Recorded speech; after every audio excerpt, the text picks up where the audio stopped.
السلام علیکم ورحمۃ اللہ وبرکاتہ۔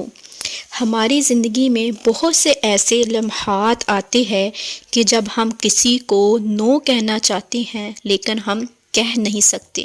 کیونکہ ہم نے کبھی یہ سیکھا ہی نہیں ہوتا کہ ہم نے پولائٹلی اخلاقی جواز کے ساتھ کسی کو نو کیسے کہنا ہے۔ تو آئیے آج یہ جانتے ہیں کہ جب ہم یس نہیں کہنا چاہتے تو ہم کسی کو نو اچھے انداز میں کیسے کریں۔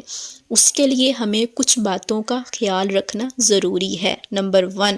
نو وہ کر سکتا ہے جس کی ڈیفائن پرائیورٹیز ہوں، یعنی انسان کو اس کی ترجیحات کا پتہ ہو تاکہ اس کے لیے نو کہنا آسان ہو۔ اپنی نیڈز ایسی بنائیں کہ لوگوں کو پتہ ہو آپ کیا ہیں، آپ سے کیا ڈیمانڈ کیا جا سکتا ہے اور کیا ڈیمانڈ نہیں کیا جا سکتا۔ نو کہنا اس کے لیے آسان ہے جس کے کچھ لائف پرنسپلز ہوں، کیونکہ اصولوں کے بغیر زندگی نہیں گزاری جا سکتی، اور with the passage of time انسان کو چاہیے کہ وہ اپنے اصولوں کو، اپنے پرنسپلز کو اپڈیٹ کرتا رہے۔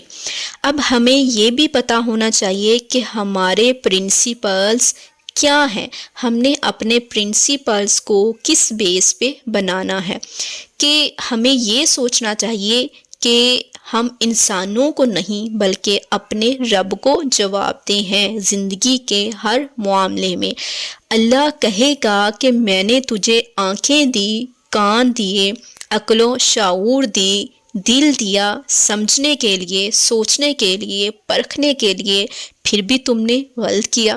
جب پرنسپل آپ کے سیٹ ہوتے ہیں تو پھر آپ پروفٹ لاس سے اوپر ہو کر سوچتے ہیں، اور یہی ایک بڑے انسان کی نشانی ہے، کیونکہ ڈیسیژنز ہمیشہ نفع اور نقصان کی بیس پر نہیں ہوتے، بلکہ کبھی کبھار انسان کو نفع نقصان سے اوپر اپنے اصولوں کی بیس پر بھی ڈیسیژن لینا پڑتے ہیں۔ مثال کے طور پر کوئی بندہ آپ کی کوئی چیز خراب کر دیتا ہے یا آپ سے برا برتاؤ کرتا ہے، آپ کا نقصان کر دیتا ہے،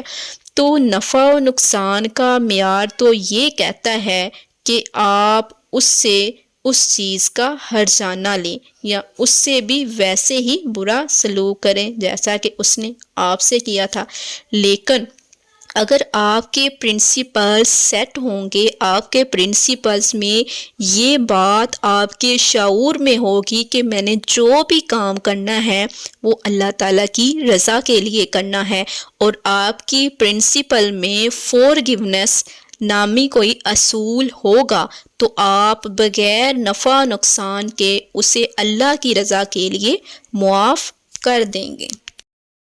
نمبر 3، جتنی سیلف ایکچولائزیشن ہوگی، جتنا خود کو سمجھا ہوگا، دوسروں کو نہ کہنا اتنا ہی آسان ہوگا۔ ہم جن لوگوں سے احتیاط برتتے ہیں، بچتے ہیں، یہ ہماری میچورٹی ہوتی ہے۔ قرآن کہتا ہے کہ کئی جگہوں پر آپ کو بس یہ کہنا ہوتا ہے السلام علیکم، آپ کی مہربانی، آپ صحیح کہہ رہے ہیں، یعنی آپ کو پتہ ہے کہ اس بندے سے بات کرنا، بحث کرنا لا حاصل ہے، بیکار ہے، تو آپ کوشش کرتے ہیں کہ اس سے دور رہیں۔ اللہ تعالیٰ نے سورہ فرقان آیت نمبر 63 میں ایسے ہی لوگوں کے بارے میں ارشاد فرمایا، اور رحمان کے بندے وہ ہیں جب جاہل ان سے بات کرتے ہیں تو کہتے ہیں بس سلام۔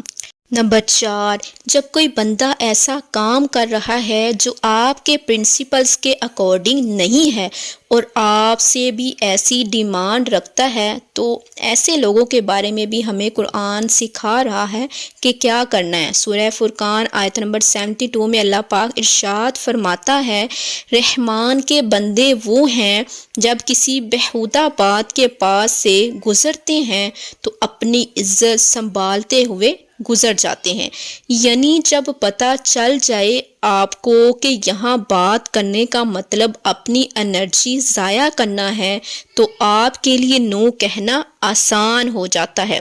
نو کہنا ایک آرٹ ہے کہ آپ پولائٹلی اخلاقی جواز کے ساتھ نو کہنا سیکھیں۔ یہ ایک آرٹ ہے کہ آپ نے ریلیشن بھی بچانا ہے اور نو بھی کہنا ہے، اور اپنے آپ کو ایموشنل بلیک میلنگ سے بچانا ہے کہ میں معذرت کرتا ہوں، آئی ایم سوری، میرے لیے مشکل ہو جائے گا۔ اس طرح کے الفاظ کے ساتھ آپ نے اپنے آپ کو اس اذیت سے بچانا ہے جو دوسروں کو نو نہ کہنے کی وجہ سے آپ کو ہوتی ہے۔